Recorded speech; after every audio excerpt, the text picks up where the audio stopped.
آج ہم ایک ایسی کہانی کا جائزہ لے رہے ہیں جو ذاتی بھی ہے اور کافی سبق آموز بھی۔ یہ ایک ایسی خاتون کی کہانی ہے جس کے پاس آپ دیکھیں تو سب کچھ تھا، کامیابی، خاندان، پیسہ، مگر ایک جذبہ، حسد نے اسے اپنی ہی زندگی کی تباہی کے دہانے پر پہنچا دیا۔ آئیے ذرا دیکھتے ہیں کہ یہ کہانی ہمیں کیا سکھاتی ہے۔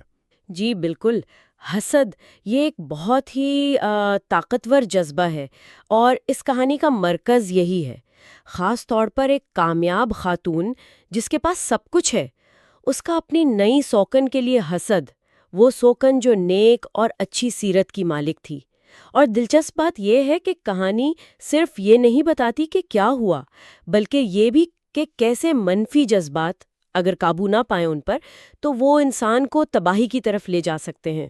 ہاں، کہانی میں یہی بتایا گیا ہے کہ جب شوہر نے دوسری شادی کی تو پہلی بیوی جو خود کامیاب تھی وہ شدید حسد میں آ گئی، خاص کر تب جب لوگ نئی بیوی کی تعریفیں کرنے لگیں۔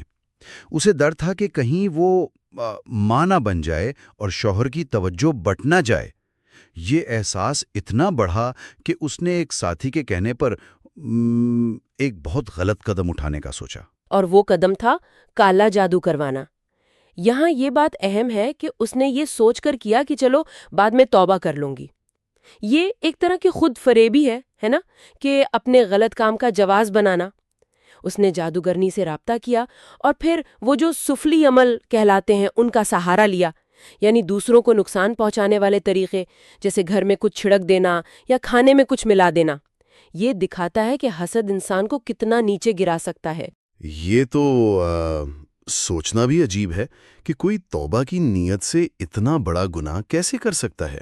کہانی کہتی ہے کہ جادو کے اثرات فوراً ہی نظر آنے لگے، سوکن بیمار رہنے لگی، اسے شدید قسم کے طبی مسائل ہوئے، خون آنا وغیرہ، اور آخر میں نوبت یہاں تک آئی کہ ڈاکٹروں کو اس کا رحم نکالنا پڑا، یعنی وہ ہمیشہ کے لیے ماں بننے کی صلاحیت کھو بیٹھی۔ جی، لیکن بات یہاں رکی نہیں، حسد کی آگ تو ٹھنڈی ہی نہیں ہوئی تھی۔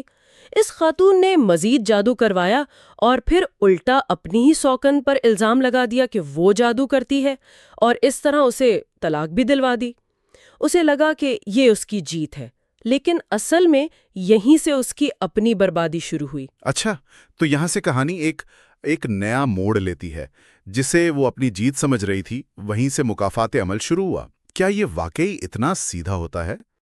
خاتون کی اپنی بیٹی، جس کے لیے شاید اس نے یہ سب سوچا ہو، وہ بانجھ ہو گئی اور ذہنی مریضہ بن گئی۔ جس سہیلی نے مشورہ دیا تھا اس کا جوان بیٹا مر گیا اور وہ خود پاگل ہو گئی۔ خود اس خاتون کی نوکری چلی گئی، بیٹا نشے میں پڑ گیا اور اسے کینسر ہو گیا جو ریڑھ کی ہڈی تک پھیل گیا۔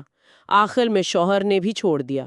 تو یہ واقعات، وہ جو کہتے نا کہ دوسروں کے لیے گڑھا کھودنے والا خود گرتا ہے، اس بات کو سچ ثابت کرتے ہیں۔ یہ صرف سزا نہیں بلکہ جیسے عمل کا عکس ہو۔ اور انجام؟ کہانی کا اختتام تو اور بھی عبرتناک ہے۔ مرنے سے پہلے اس خاتون نے سوکن کو بلایا، سب کچھ سچ سچ بتا دیا اور معافی مانگی، مگر وہ سوکن جو سب کچھ کھو چکی تھی، گھر، شوہر، ماں بننے کی امید، اس نے معاف نہیں کیا۔ اس نے 3 بار کہا، اللہ تجھ پر اپنی رحمت حرام کرے۔ یہ الفاظ بہت بھاری ہوں گے۔ بالکل، بہت بھاری۔ یہ کہانی جو سبق دیتی ہے وہ بہت صاف ہے۔ دوسروں کی زندگی برباد کرو گے تو انجام دنیا میں بھی برا ہوگا اور کہانی کے مطابق آخرت میں بھی۔ جادو تو ویسے ہی اسلام میں حرام ہے، گناہ کبیرہ ہے، لیکن اس سے ہٹ کر بھی یہ کہانی حسد اور بدلے کے جذبات کے تباہ کن نتائج کو سامنے لاتی ہے، اور یہ اثرات صرف کرنے والے پر نہیں بلکہ اس سے جڑے بہت سے لوگوں پر پڑتے ہیں۔ تو اس کہانی کو سننے کے بعد ایک سوال تو ذہن میں رہتا ہے، وہ کون سی حد ہے جہاں شدید جذبات، چاہے غصہ ہو یا حسد، وہ عمل میں بدل کر تباہی پھیلاتے ہیں؟